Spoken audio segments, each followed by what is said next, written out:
Bonjour à tous, Frédéric Péchier a de nouveau rendez-vous avec la justice. La chambre de l'instruction de la cour d'appel de Lyon examine ce matin la demande de mise en liberté de l'ancien médecin anesthésiste.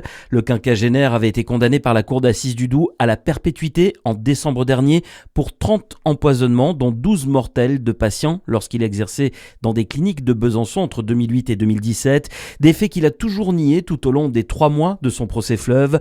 Un nouveau procès aura d'ailleurs lieu à l'automne 2027 devant la cour d'assises de Lyon. Frédéric Péchier ayant fait appel du verdict, il bénéficie donc à nouveau de la présomption d'innocence. Prendre le bus et le tramway à Dijon devrait bientôt coûter plus cher pour certains et moins cher pour d'autres. La mairie examinait hier une évolution des tarifs du réseau Divia Mobilité. Au 1er septembre, la municipalité prévoit une hausse du prix du ticket à l'unité. Il passerait à 1,50 € contre 1,40 € aujourd'hui. En revanche, les abonnements destinés aux 18-25 ans verraient leur prix baisser, passant de 30 à 26 € mensuels et de 315 à 260 € annuels. Des évolutions tarifaires qui doivent encore être validées par le conseil métropolitain du 25 juin prochain. Fight for Animals lance un appel aux dons. L'association de protection animale basée à Récano dans le Jura a recueilli 11 chiens de chasse saisis il y a 2 semaines après la condamnation de leur propriétaire qui les détenait dans des conditions indignes. Le refuge animalier était déjà plein avant même d'accueillir ces nouveaux pensionnaires.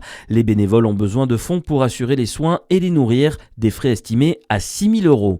C'est le grand jour pour l'équipe de France de football. Les Bleus entrent en lice dans la Coupe du Monde ce soir à 21 h. C'est un premier adversaire solide qui attend les tricolores. Le Sénégal, finaliste de la dernière Coupe d'Afrique des Nations.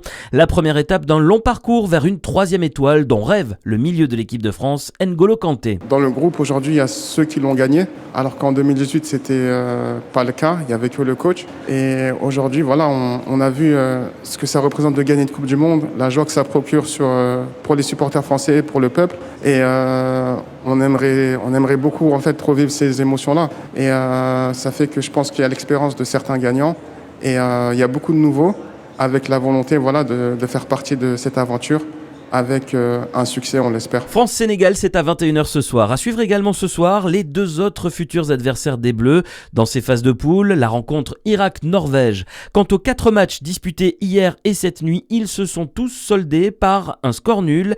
0-0 entre l'Espagne et le Cap-Vert, 1-1 entre l'Uruguay et l'Arabie Saoudite, tout comme entre la Belgique et l'Égypte. Enfin 2-2, c'est le résultat du match Iran-Nouvelle-Zélande. Et puis le tennis, Loïs Boisson renouera-t-elle enfin avec la victoire? La Dijonnaise, qui n'a pas remporté un seul de ses matchs depuis son retour de blessure, affronte l'Ukrainienne Diana Yastremska, 50e joueuse mondiale, au premier tour du tournoi féminin de Nottingham. À suivre, votre météo sur Fréquence Plus.